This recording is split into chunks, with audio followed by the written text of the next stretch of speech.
Welcome back to Bramley Farm, and on today's episode I'm going to tell you about our major problem. Stick around and find out. So we are in the midst of getting our ewes ready to go to the, stay with me guys, getting our ewes ready to go to the ram in about 8 weeks, and we have a problem. These two are underweight. We've done a body conditioning score and these two have scored a 1. Remember, 1 to 5, 5 being fat, 1 being too skinny. These are a 1. So I'm going to talk about the body conditioning score, what we're planning on doing to getting these two ewes up to a 3, where we want them to be, and hopefully the grand recovery plan. Right, so you guys can't see me, so I'm going to have to go in turbo mode. Right, here we are. So we have 7 ewes left here at Bramley Farm, and 2 of them are underweight, so that means we've only got 5 ewes that could potentially go to the ram in 8 weeks' time, and of those 5, 1 we've already discussed. I think we've got mastitis, so these 2 are key to our breeding stock, but these 2 are too skinny to go to the ram. Now remember the body conditioning score, we got the hips, and we want to test just in front of the hips here. We want to test the vertebrae along here to make sure that they're not too bony, and we need to make sure that, so 1 to 5, 1 skinny, 5 fat. She is currently, I'd say, a 1.5 at maximum. So here what I'm doing, I'm feeling the body condition here. We've got the spine that runs along the back, obviously, and the vertebrae that's coming off, and I can feel each individual vertebrae, which means that she is a low body condition, and I can get my hands underneath her spine and vertebrae there, which means that she hasn't got enough fat, hasn't got enough reserves on her to take her into breeding. So as it stands, I cannot breed her. The reason is when we put them to the ram, we want them to be in good condition, have excess energy. It's obviously stressful being put to the ram, having the ram jump on your back all the time, day in, day out, right? It's going to put you under stress.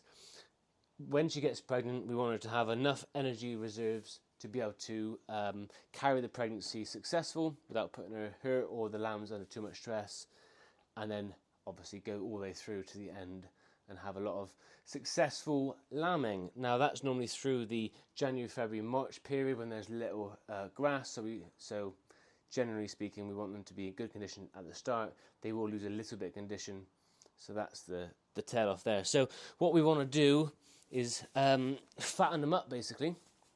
We have given them a drench of minerals, and today I have sent off a poo sample to make sure that they've not got any worms, and that's the reason why they're underweight. But I think it's just because, as you have watched in previous YouTube videos, we've had a drought all summer. And these 2 are just the ones, the lower pecking order, that have got lower access to the food all summer long. So hopefully get them in the barn, get them on the ewe feed that has just got a high protein, like it looks like little pellets, I'll show you in a second, high protein pellets and extra hay, and give them absolute control over the feed that I give them. So this is our dear Basil.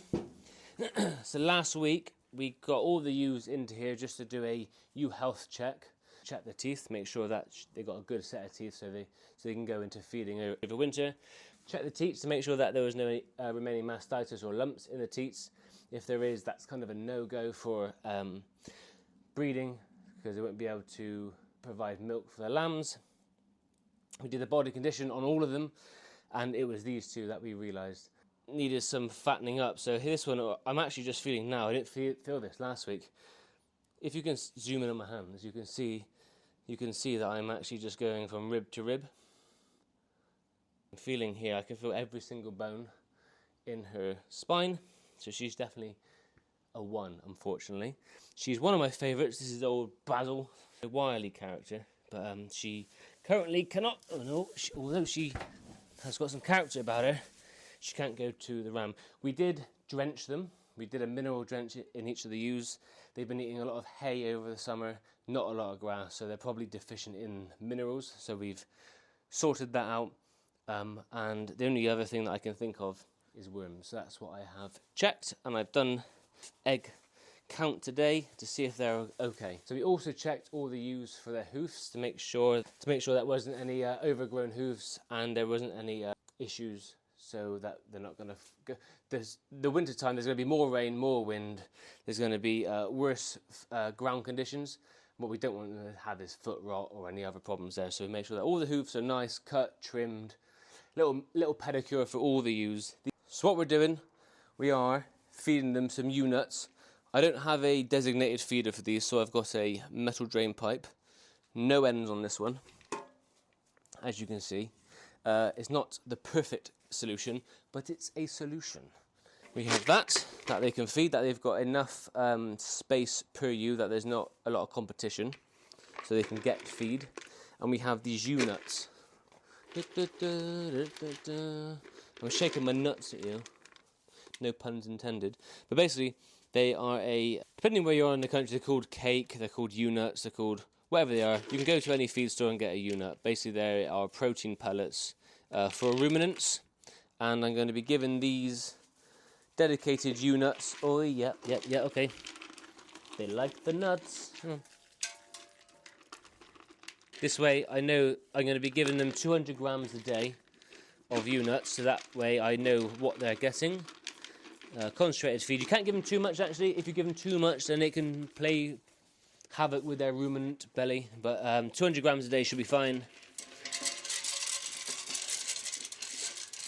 So we'll give them some of that, and we'll give them some hay, and that way that kind of covers all the bases for their nutritional needs.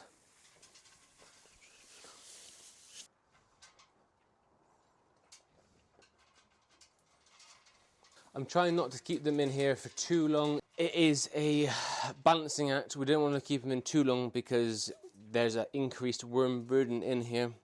They're eating, they're pooing, they're weighing here. I am changing the straw periodically, and it is what it is, right? So we want them out as fast as possible. The grass is now starting to grow, but for the dedicated short amount of time, we're feeding them some ewe nuts, we're feeding them hay. They're out of the wind, out of the rain, so the energy is going purely on to getting them in good condition. We'll get the worm results back in a couple of days. Hopefully that's nil. If it comes back with worms, we'll treat accordingly.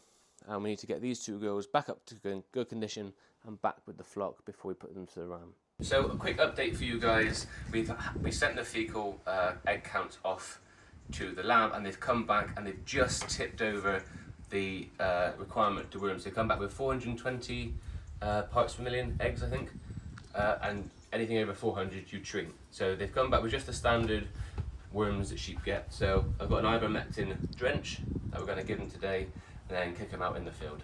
So hopefully they've been mineral drenched, they've been worm drenched, and then the grass is starting to grow, so hopefully they'll put the condition back on.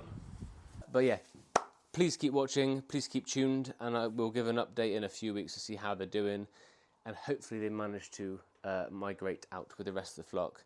So thank you so much for watching. Please like, share and subscribe, and we'll see you on the next one.